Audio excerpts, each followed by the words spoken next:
Hello, I'm Susan Cousino. Welcome to OSU PDC Pro Office Hour. This is the office hour for Oregon State University PDC Pro Summer 2025, June 23rd to December 14th, 2025. This is call number 9, and the next lesson is lesson 9, Building Survey and Zone 1 Design, which is due next Monday, November 17th at 9 a.m. Pacific. Okay. So just waiting for some folks to show up here.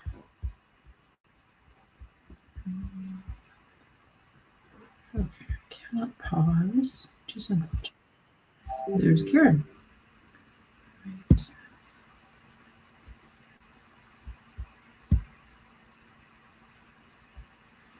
Mm-hmm.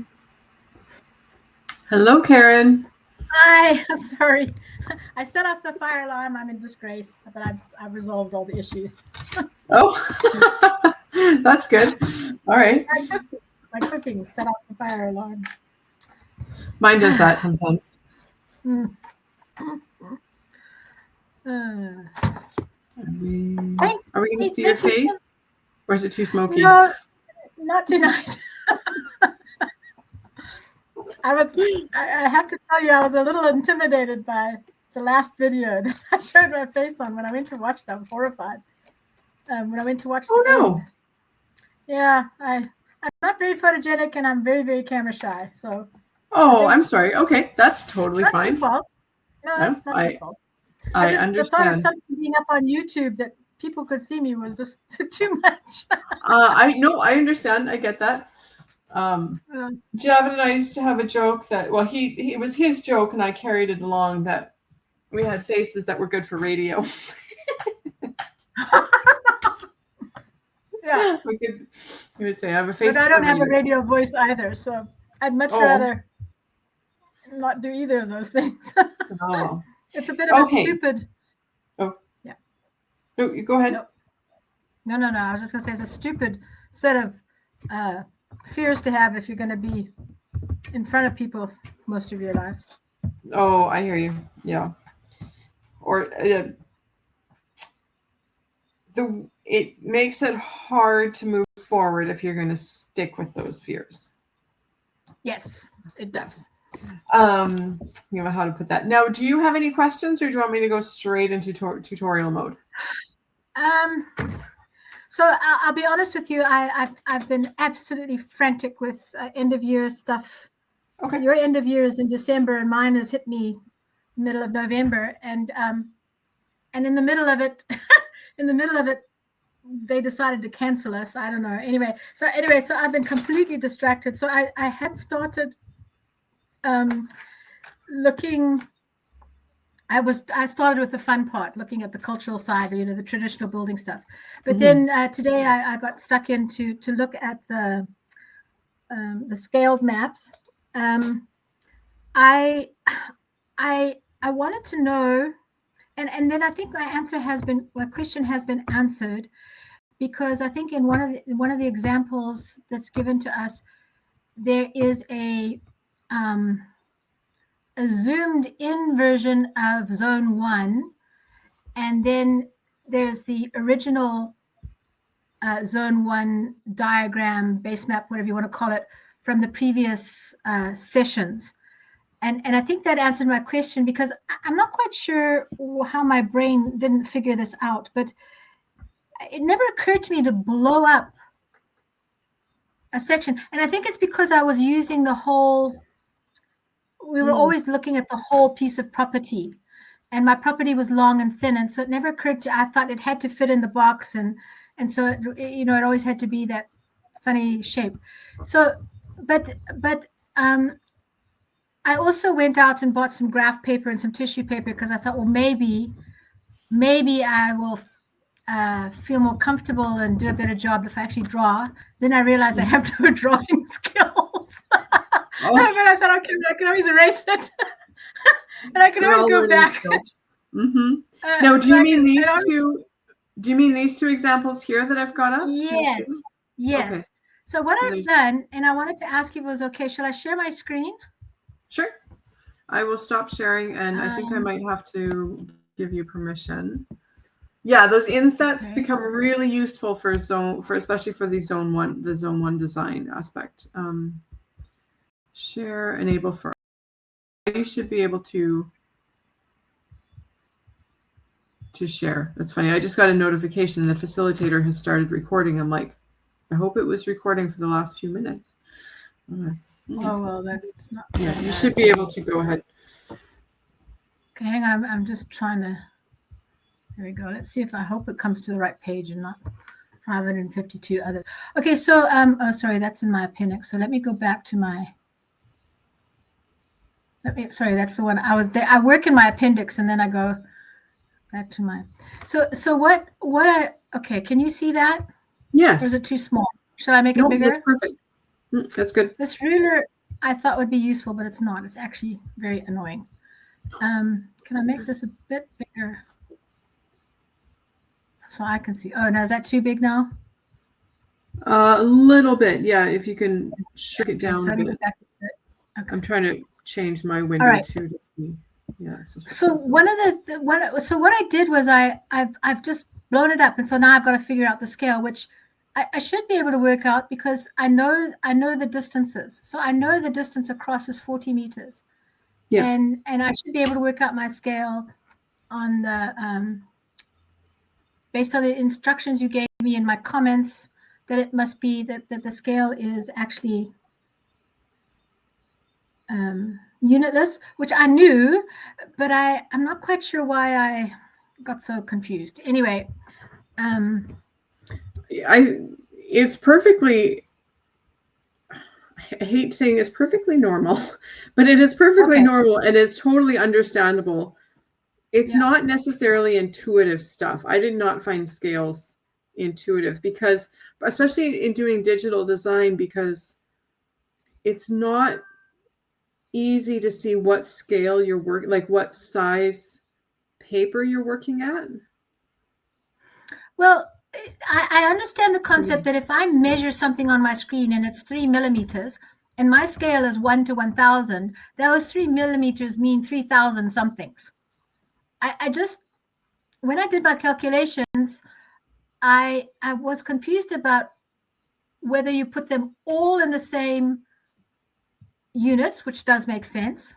But it's like every person who explains it just leaves out one little bit. And somehow by listening to the second person, they don't fill in that other bit. and I just Javin does it the best. And so I went back today to try and find his the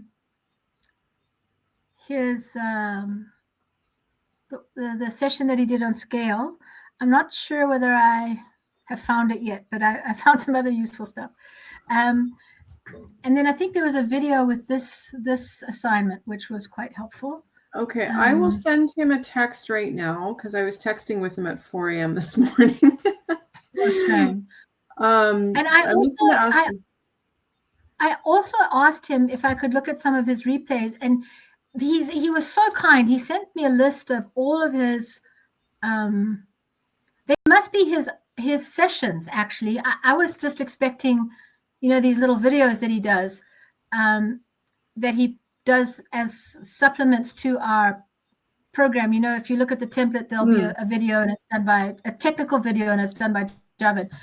Yeah. But he very kindly sent me a list to all of his sessions. I'm kind of embarrassed. I didn't mean to intrude into his class, but I thought that I might be able to go back to his early ones there and maybe see where he explains it to somebody else, and that I might learn from there. But anyway, okay. I think one of the problems is that when people do an explanation, it's all nice and tidy. It's always even numbers. So it's always, somehow it all ends up to be 1 to 100 or 1 to 1,000 or whatever. And the reality of what we're working with isn't actually like that.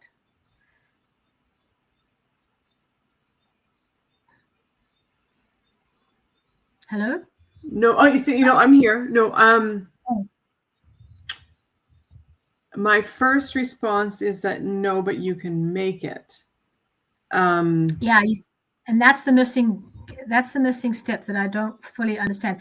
And the line that the bar itself, getting that to match the scale. I think I'm not understanding that either. They don't have to match. So the bar and the scale, like the ratio, don't have to match. Oh, How do I say this? They have to be congruent, but they don't have to match. Like,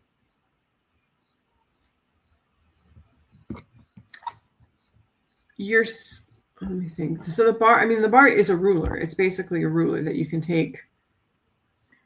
So the bar always has to be divided by 5, right? Or 10? No, it has to be divided by like, sometimes it's 5, sometimes it's 10, like some sort of demarcation that makes sense. Like, like 1, 12, 24, like what I've seen some people do. No, and I think Vincent, this is kind of what we were talking about a couple of weeks ago on the call, was you don't want to match it to like make that bar a known length. Say, like, I think the example was 157 feet, and then cut your ruler divisions down in a way that makes sense within that.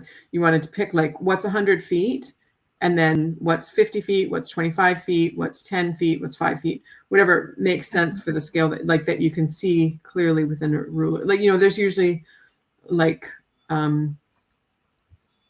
the first 20 or the first 50 divided by smaller increments, and then the last 2 are larger increments. So it's basically a way that you can grab that bar and estimate it.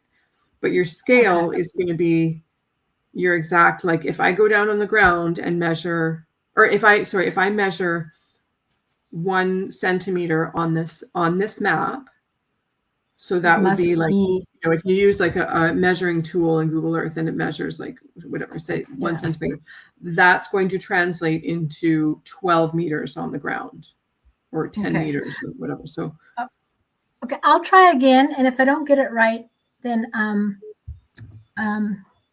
you can shout at me. There'll be no shouting. There will be no shouting here. And it's not like it's going to sink you in the course if you don't get the scale quite right. So, but it's a bit pathetic that at my age I can't figure it out. But anyway, maybe that's not problem, my age. But anyway, yeah. Okay, I just texted Javin. He's probably in his own office hour call right now. But I will find those and I'm going to put a stack of like good resources together, because it's funny, each cohort there seems to be something that sticks, but this is one that comes up fairly consistently, and I'm a little embarrassed that I haven't put together clearer resources before this, but this is the first time that it's not there's a lot of resources available, but I don't know. Okay. Well, we'll figure it out. We'll get you figured out by the end of the course. Okay, so shall I stop sharing now? Oh, just one more question. I'm sure I heard it somewhere, but I can't remember where. By the time I get to this point in the course, my zone 1 is changed, and that's okay. So here's my original zone 1, but this is slightly different. It's not a lot different, but it is slightly different. Is that okay? So this is the purple zone 1 your existing zone 1? No, that's the zone 1 for the design that I'm about to do. Okay, so as long as that's presented as zone, okay.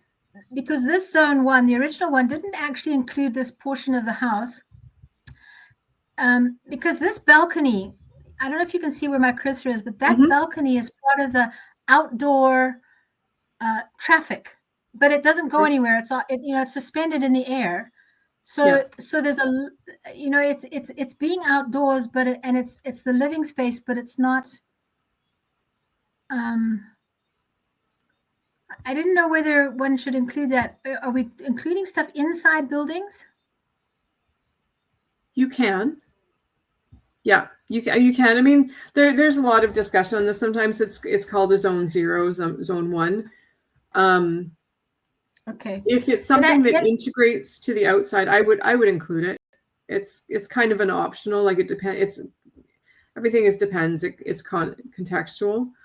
So the thing is that you just want to make sure that you use your existing zone 1 in the first few slides of the zone 1 design. But it says existing conditions, right? And then zone 1 design site with zone 1 highlighted. Okay, I think I've got it. Okay.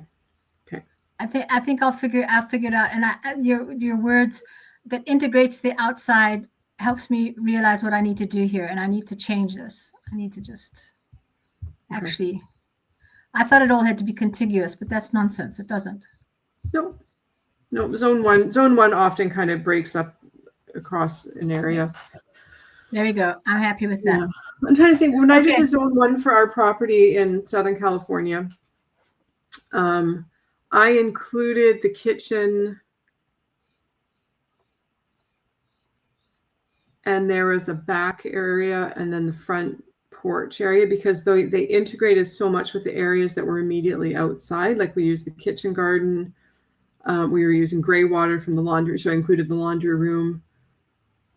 So all of those things were sort of zone 1, but they weren't like, they weren't exclusively inside the house. So exclusively inside the house, I would have probably designated as zone 0, and I didn't really do a design for that, but I did include those elements that were closely connected to the outdoors in a very like explicit or clear way in my zone 1 design. Okay. And I'll go back and check, remind myself of the definitions of the zones. Maybe I need to do that too. Zone 1 is just the area you use like usually multiple times a day, at least once a day, high traffic. Yeah. So. Okay. Thank you. Okay. All right. Cool. Now let me stop sharing. All right. Vincent, I'm going to unmute you. Hi, Vincent. Hi, Vincent. Yay! Hate it. Isn't it nice to be so welcomed? It is. Good. How are you doing? Doing good. Just trying to get caught back up. Just it's been hectic and fell behind. But I think I'm in good shape to still finish on time. I've got a couple of weeks off at the end of the month here, so I'll probably be in a scramble to get everything in, but should be done before the 1st, I think. Okay, cool.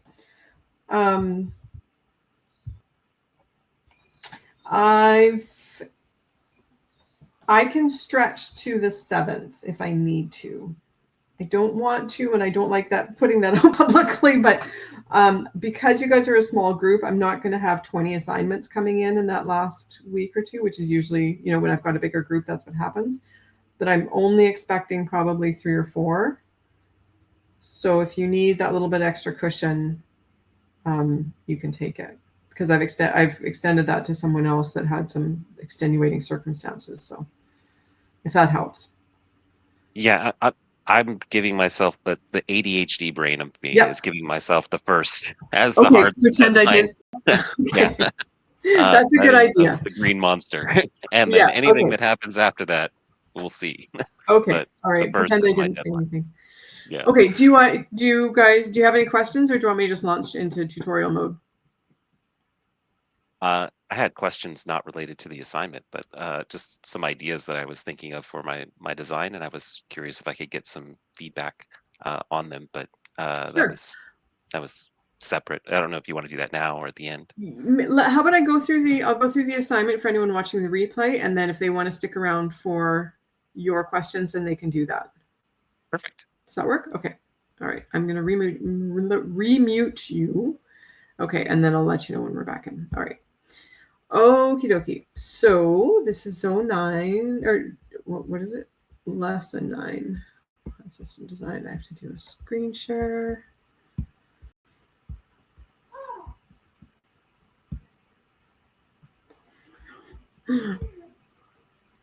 Sorry, our neighbor's son is outside making bird noises. Okay. Never a dull moment around here. Okay, so this is lesson 9. Can you guys see it? Let me make sure. I just need to get a confirmation here. Okay. Yes, we can see it. You can see it? Okay, awesome. Thanks, Karen. Okay.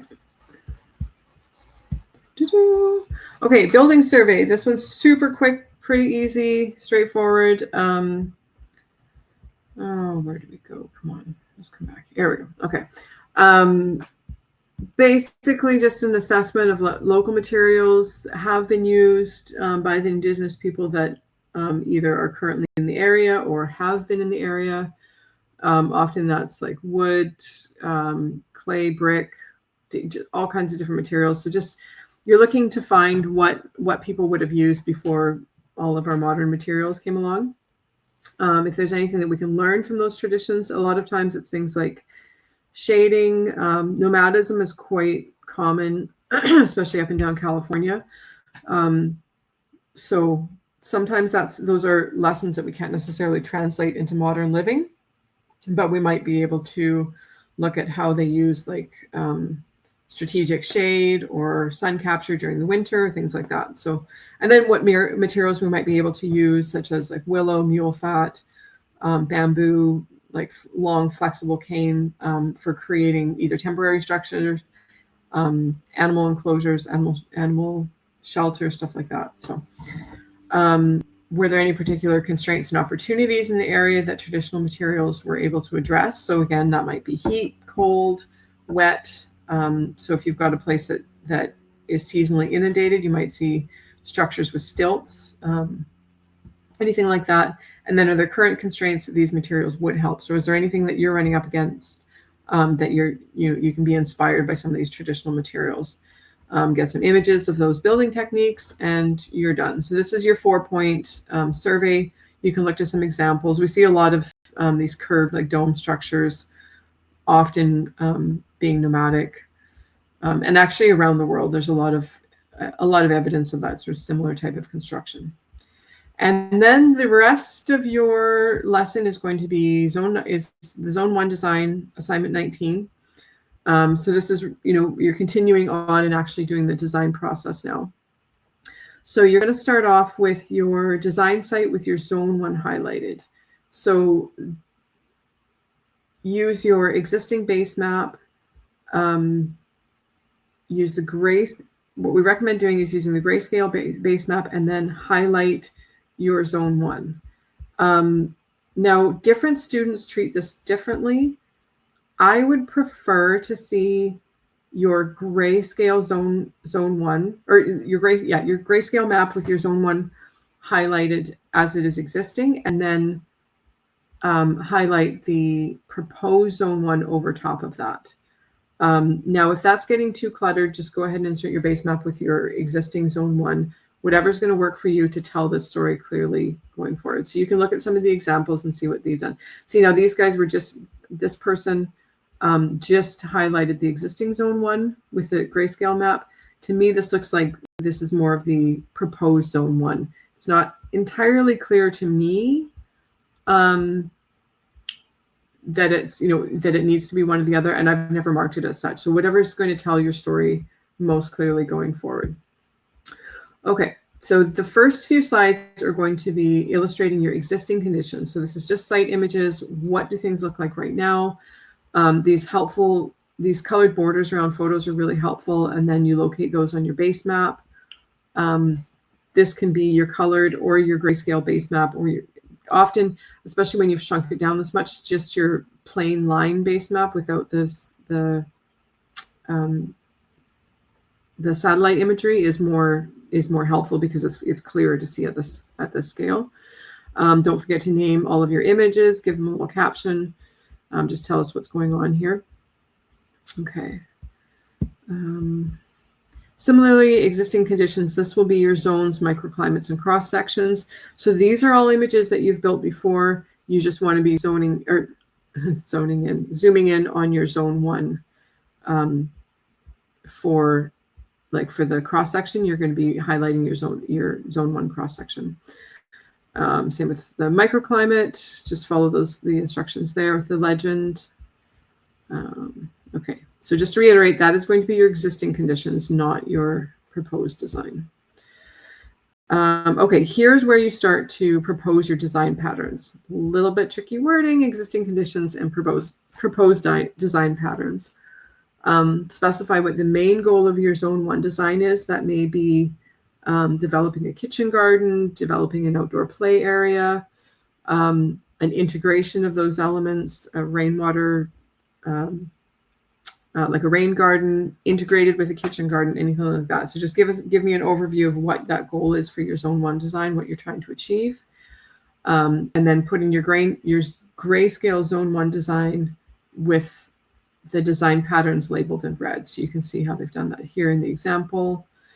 Now, when you're looking for different pattern ideas, really look to the examples, see what other people have done, and think about either something you're expanding, reducing in size, things that you're trying to connect, different elements that you're trying to introduce to increase use of the area. Those are going to be the patterns that you'll be describing.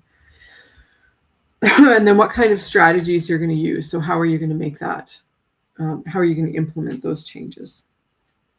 Okay, so these slides can get very dense and really texty. So anywhere that you can reduce words, you can even drop your copy into like ChatGPT and just ask it to like clean it up or reduce it down to like 50 or 100 words, just to make sure you're not like repeating words over that are taking up space that you don't need. You can reduce the font size down. Generally 9.8 or 9 point is about the smallest that stays legible. And that's what I would generally recommend. And that's true for client work as well. When you're printing things off, you don't want to go too much. You don't want to go smaller than 8 or 9 point. Like 8 is really the bare minimum, the smallest that you'd want to go. So this is a good place to look to your examples and see what others have done.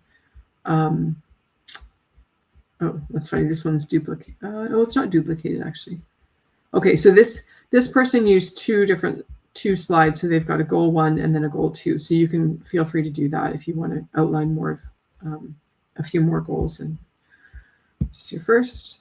Okay, and then this is going to be your proposed water management specific to Zone 1. Get some images in there. Make sure they're nice and clear. Nothing's like distorted or really angled. Okay, and also when you're putting these legends in, even if you're copying pasting from somewhere else, make sure that your legend is only showing the elements that are on this map. Like your legend needs to be really specific to this particular slide and this map. So take out anything that's not shown up there. And then we've talked a lot about scales. Hopefully you're getting that nailed down by now. We're still having conversations, and that's fine. And I'm going to find some more resources. I know Javin Bernakovich has some good videos on that. So thank you, Karen, for bringing that up, because I know he's got some good scale discussions. And then your additional information here. Now, if you need to, at this point, you could reduce some of this information to bring that down. If you need a little bit more space, keep your name and your date on there. You could say eliminate like dimensions. If you need to get an extra line in there, you can maybe reduce your address down, just put the project name and a city, state, or wherever you are in the world. If you need that little extra space to squish things down and make your imagery a bit larger and clearer. Okay. And then here's going to be your proposed 1 plan for your zone 1 design.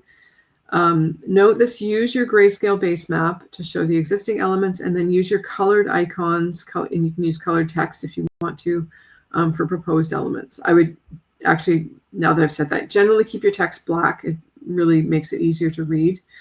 But you can put in color imagery. You may have to change the settings on these depending how you're importing them. And then the same stuff applies, reducing your legend down, making sure your text is clear, not overlapping with the images, keeps things clear and legible. So these are the aspects that you would actually be sharing with a client. So keep that in mind. This isn't, you're not doing research at this point. You're really building something that you would show to a prospective client. So you want to make sure that things are clear, understandable to someone who is just looking at this for the first time, maybe kind of like swimming in the details. So as much as you can, give some space, give that like visual mental space for them to be able to read things clearly and understand what's going on in your design. If you want to break this across 2 slides, you can do that. Whatever you need to do to tell this story clearly, as based on what you've come to in your design process at this point. Okay, and then additional design elements. This is pretty wide open. You can duplicate this slide if you want to. Replace any of the highlighted text as usual with your own. So this might be something like a berry harvesting area, a children's play area within a larger zone 1. It could be a rain garden, a particular like infiltration spot, a meadow, wildflower zone, anything like that you want to highlight that you don't have space to highlight elsewhere, like in the other slides that are more comprehensive. So don't be afraid to duplicate that or expand this out if you need to. One or 2, maybe 3 if you've got a lot going on in there. I wouldn't go too much more. If you've gone more, then you're probably you're edging into your zone 2, and maybe kind of overwhelming yourself at this point. So okay, and then your energy systems and conservation strategies. Now you can take this pretty widely. Like if you want to include your composting systems, here they've included an animal system, which can be sort of integrated with composting. It can be waste reduction, reuse, recycling, generators, any solar panels or solar strategies that you've got. If you've got like passive, water heating, gray water elements are good here. Any of that stuff, if you haven't included the gray water already actually in your water management, this is where you can include that. That's sort of like not quite so biological, or not really like plants and animal systems. You can include them here. Materials handling. Some people like to put like where they're going to be managing materials that might be coming up a driveway, and then redistributing them. So anything that fits in here that hasn't really been covered in detail elsewhere. And then there's your SWOT analysis, which I think you've all got down no problem now at this point. What have you learned? Your conclusions, any questions, your goals and tasks based on the assignment. Sorry, and then here's your any questions. All right, and that is your lesson 9, and then after that you are into lesson 10, so you are almost done. Give yourself lots of time for lesson 10. So if you can get lesson 9 in on time, that's going to serve you really well for getting your final concept plan in, because that is a biggie. You can see that's got quite a few slides and quite a lot of detail in there. So, all right, I'm going to move this out of the way. Stop my share. All right, and that's it. Okay, Vincent. Da-da-da. Trying to unmute you. There we go. Okay. If there's any questions based on that, fire. But go ahead with your. All right. I guess for mine, I had seen one of the videos about from I think it was lesson 7, 8, that was talking about the living fence and using willow kind of broadly across multi-purposes and stuff like that. And so I had looked into a lot. I fell down the willow trap, I guess, and started looking into it quite a bit. And I had a question about like in my particular climate, because it is so arid, willow seems to be a bad choice because of how much water it takes to grow willow generally. But once it's established, it seems like it's actually okay. I was just curious if you have any experience in working with willow kind of on a larger scale for like biomass and for stabilization, things like that, in this general vicinity of Northern California. Yeah, not so much. I mean, it's a riparian tree. I have heard plenty of people talk about it sucking water out of their gardens. So it's definitely those are extensive root systems that can get into any kind of like install the irrigation, anything around your house, stuff like that. And you are right in that once it's established, it can actually be quite drought tolerant. Not quite, you'd still, it's a riparian tree. So there is a desert willow. I'm not sure. I would have to double check if it's really established, if it's really common where you are. I know it more from like Southern California, so from like the desert creeks and gullies, like river systems. I would not establish it around gardens. So for that reason, that it does tend to suck up a lot of water. Getting it established without additional irrigation would probably be tricky, unless we had a really good water year. You started early, like you had those sticks in the ground right as the first rains were hitting, and then carrying forward. I know who there's a couple of people I would ask. I think Leo Laucher is one of them, and he's actually on the board with Quail Springs, and I can reach out to him. And there's another person, he's Daniel, and I can't remember his last name now, that have worked in that area.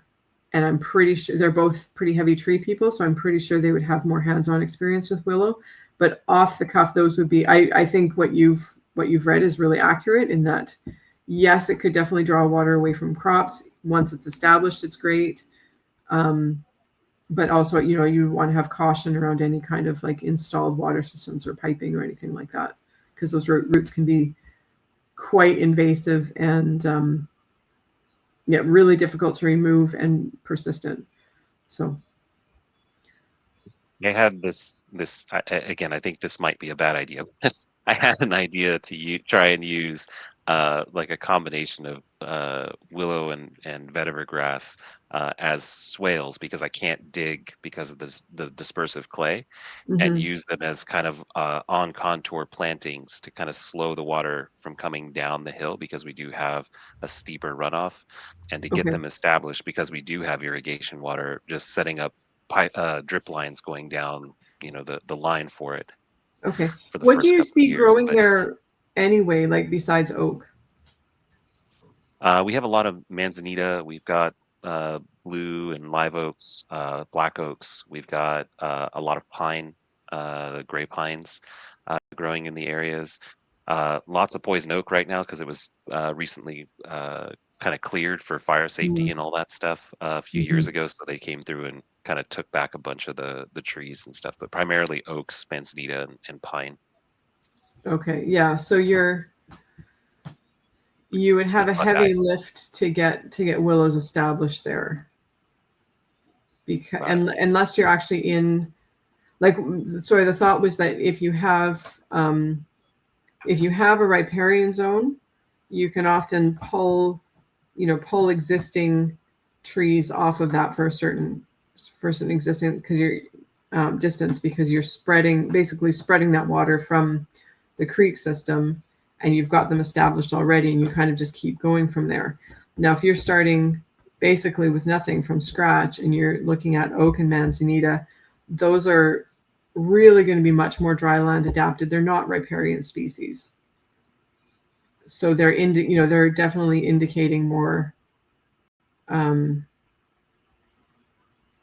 They're indicating, they're going to be in less water holding environments. So you're gonna have a much harder time getting willow established if if willow is not already there, it's probably not going to do well, because it does really well where once it gets into a place, like it's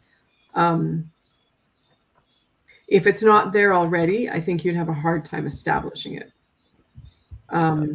You can always try, but in terms of holding things in place, I think you'd be better off going with like the bunch grass, vetiver grass root. I'm trying to think, like mule fat is another that's, it's a riparian species, alder, similar.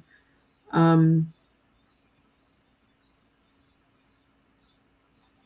was hoping to use the willow for like biomass, like just creating a lot of wood chip for various uses across the property. And so I had seen mule fat come up in my searches too when I was looking things up, so that might be a better option then. Yeah, mule fat's a nice one. And I mean, it stays very small diameter. And willow, you can actually get really nice full size trees, although they're rather friable. Like the branches really tend to break off. That's their reproduction strategy. Really is like the branches break off, they reroot off of that. Is that the same if you were to like keep the willows coppiced, like just straight to the ground, like as if you were going to be harvesting the whips annually and stuff? Like, would that have the same difficulties, do you think? Or is that a even more water intensive problem because it's producing so much? Yeah, it wouldn't change it too much. Mark Krofchick would be the person to ask about that. I don't see that it would change. I think you drive more root establishment is what you'd end up doing. It wouldn't change the hydrology of it a lot, like that. Yeah, because you'd just be driving the plant to grow more, which is a good thing, but it's not going to change a great deal of how much water the tree actually ends up using. Or because if you've got a 1 foot trunk, if it's divided into 50 tiny little trunks or one great big trunk, there's a height difference. Makes sense. Yeah, it kind of makes sense. I mean, I guess keeping it coppiced, I mean, you would end up using less water, but I think you'd really drive that root development, which would be a good thing in a lot of contexts.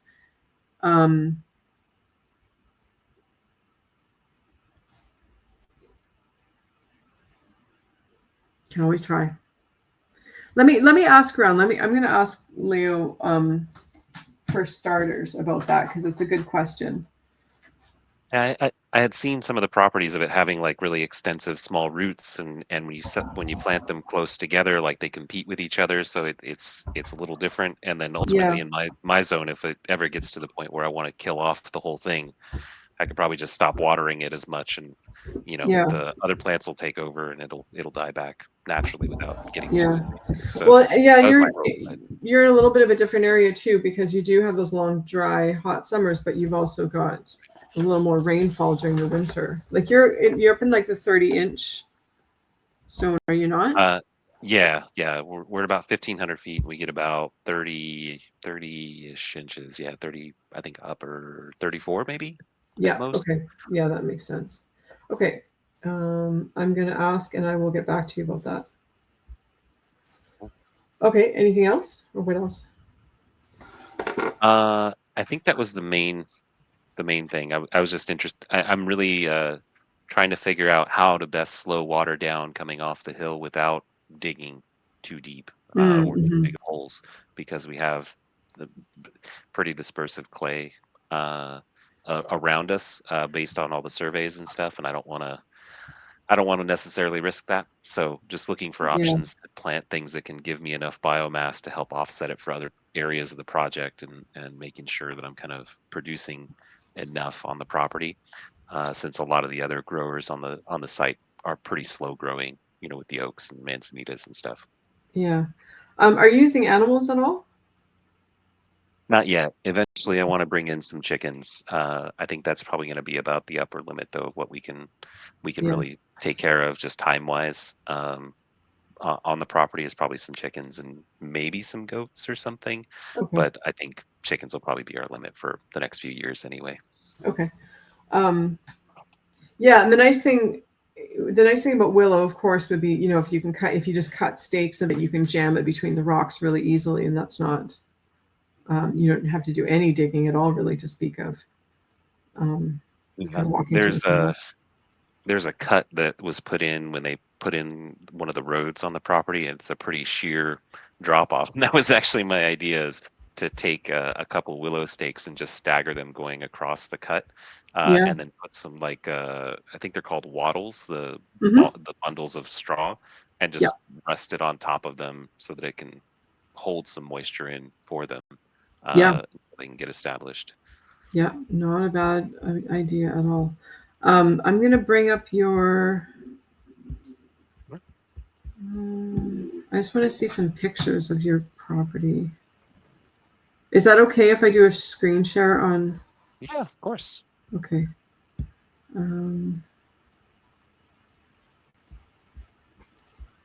Here we go. Slide 24 kind of does the layout the best. Well, while she's doing that, can I ask you a question, Vincent? Of course. So I was wondering, didn't you say that there's quite a lot of rock on your property? Yeah, there is. And are there is there no one in your area who like has a front end loader who would come up and roll rocks around for you at a reasonable price? Yeah, I mean, maybe they might. The reasonable price thing is the hard part right now. Is the hard part. Yeah, that's the more difficult piece right now for us. We're pretty restricted on the budget, so a lot of the work that we're doing is all by hand. And then two, a lot of the rocks that are there are fairly good sized and go down. So removing them or moving them around could cause problems with like creating holes that will fill with water and dispersive stuff happens. Sure. Yeah, I hadn't thought about that. Are you'd be looking at like 100, 150 an hour? I'm sorry, what? So you'd be looking at about like 100 to 150 an hour? I actually haven't really looked into having people come out and move things too much yet, just because I know it's going to be restrictive. So I'm trying to keep my mistakes small right now with just hand tools, because I don't really know what I'm doing very well just yet. Sure. Okay.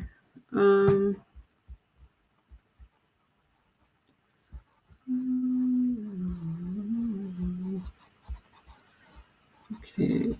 Inspo. Looking microclimates.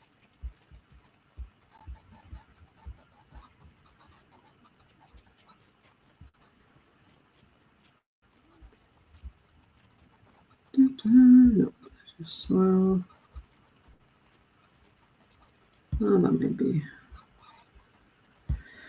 Yeah. Still working on 7. Oh, I see. Okay. Now I'm getting to the limits. Yeah. Yeah, that's still working on it. That's fine. But if you go, if you see that. Well, I mean, you are in the rainy season. I'm sorry. Go ahead.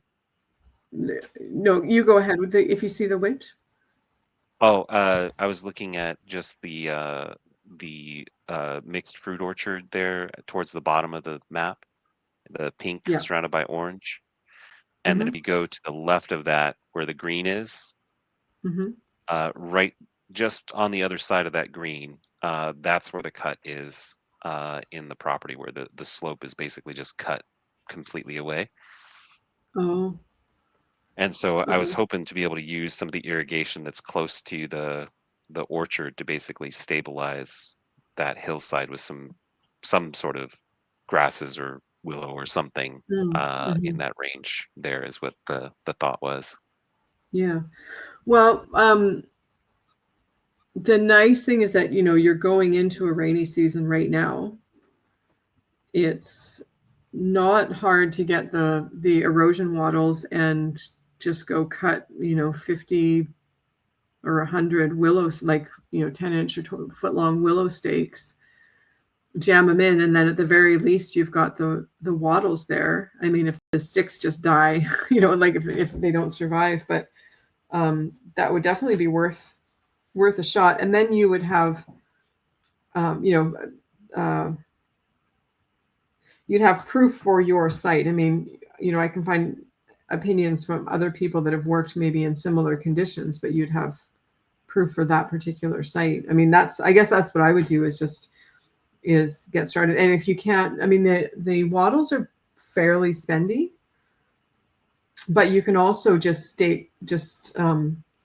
spread straw across, get some straw bales and spread them across. If you can get organic, of course, that's going to be ideal, because then you don't have the pesticides reducing any non-grass growth, but because you want those coming up. Sense. And we actually do have a willow in one of the heavier irrigated parts of the property up towards the house. Oh, So I was perfect. thinking of just taking some cuttings from there and trying out exactly that. Yeah, Just well, and that's putting going it to be down there. adapted to your site, so that's perfect. Yeah, and then we have a lot of like pine straw and stuff like that around. So I was just going to try it and low Yeah. budget fix it with pine straw and oak leaves and Yeah. pack it in there and hope for the best. Yeah, for sure. Yeah, it's certainly not going to hurt. So, okay. And then where the line is going from A to B is really going to be where I'm thinking about setting up like the living swale type setup, because it's kind of creating a pretty good contour inside of there, where or more like a funnel, I guess, where all the rain kind of comes down and then washes down pretty quickly. So that's where I was looking to slow things down as it moves down that particular hill, which is what I was trying to highlight in the next slide. If you look at 86, like the shape of the land, but I haven't really gone out to fill in the rest of the pictures yet. Okay, so you're talking about making a swale that would go from like A to B? Yeah. From A to B going, because that's going downhill. Yeah. And then not really swales, but doing the on contour plantings of the willow there as if it were a swale instead of digging. Okay, because that's basically going straight across those contours when you want it to go with the contour. Yes, I was looking down the hill and then on the contours, like because it's 1 meter contours, I was thinking like maybe every 3 lines putting in Oh, I a see. willow or Okay. something. Okay, so down. Okay, I got you. Okay. Yeah. So it'd be kind of going across the swales, I guess. Yeah. Okay, that makes sense. That makes sense now. Okay.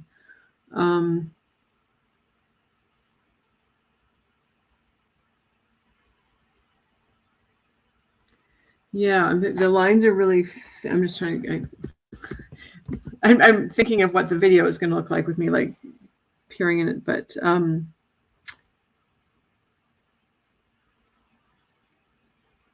so then you'd extend them. Kind of. Can you see me? You can see my cursor. That's, Okay. Yeah. So you'd extend, like, say something like along this contour up to about here, or just doing them on the slope? I would actually be going up to where that walking path is, just a little bit further down. So the purple lines This are one? the walking path. Yeah, I was going to cut Yeah. it off about there, because beyond that we have the underneath the pond.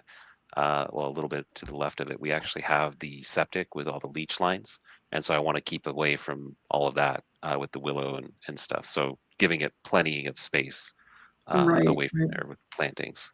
Okay. Okay. And this, yeah, this is going downhill, just for everyone's reference, right? Yeah. Yeah. Yeah. I mean, I'm trying to look at like where things kind of spread out, but like, yeah, you'd have somewhere along there. Yeah, you've got a nice long stretch there. I would take it up as far towards, like where this contour inflects again. So like a little, as if you can take it all the way across that would make sense. I was hoping to try and trap as much water in that, maybe with three rows of swales. Or I'm calling them swales, not really swales, but kind of 3 rows, because on the third purple line from the left, if you were going across that area you just had your cursor on, there's actually a terrace there that kind of creates a block wall where things slow down a little bit Is coming this the off of terrace? the top. Is this the To the terrace right a little bit more. over here? Yeah, just inside of where that purple line is, to your right a little bit. Right here. Yeah, right in there. That whole walk path there is a terrace. It's like a one rock dam going all the way across the walking path. So it's already slowing things down before it drops. Okay. And so I was hoping to use a little bit of that to help feed a bit of the swale. But given that it's already slowed down there, I probably can come towards the bottom of the map a little bit more with it. Maybe I Mm. don't know yet, Yeah. Okay. but that's kind of what I was thinking. I just don't Mhm. know again if the willow is a good idea for that or not. Yeah, and I would definitely start with 1 and longer than Yeah. rather than 3. Start with 1 and extend it out further and see how it performs. Because when you've got 3, you've kind of chopped up your whole landscape down there, and you don't necessarily get more. Like you'll have more capacity to grow, to get things growing in that one swale that's collecting a little bit more water than you do spreading it across 3.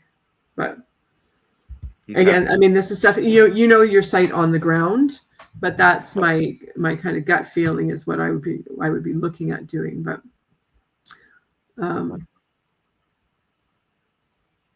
yeah, I Do you mean, think, you've walked it, and you know you have a good understanding of what's going on in the ground there. So and you think that's okay to do close to that road too, right? The bold pink line there, where the bee is. That's basically a dirt road that runs across the property. yeah, I mean, if you were up here, you would be fine. Okay. Okay. Yeah.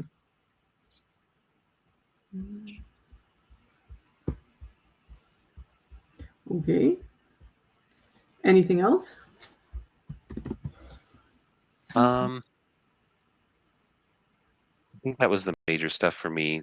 I think the only other thing I had was about like for the zone ones, but I think you answered that with like the zooming in on the spaces for zone 1, Okay. because my zone 1 is fairly large, so I'll Yeah. probably end up just zooming in so you can actually see stuff.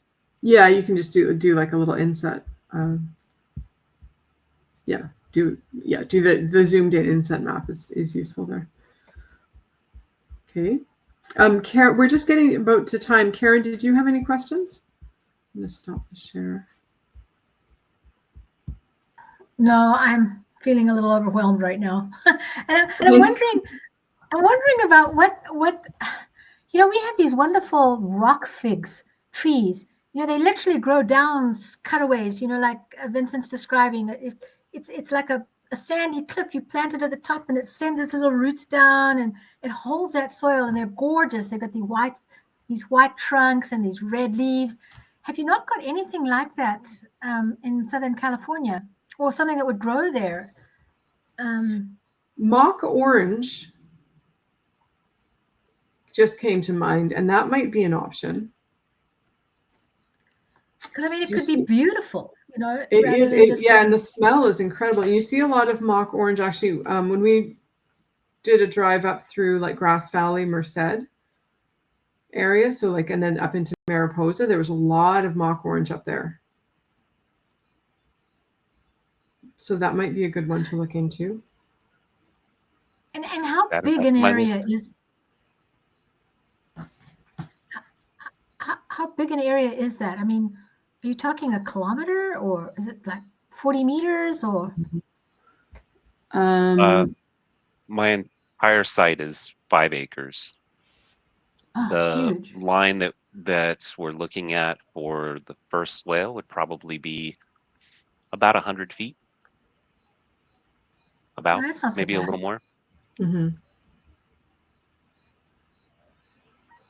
And dietes, things that have really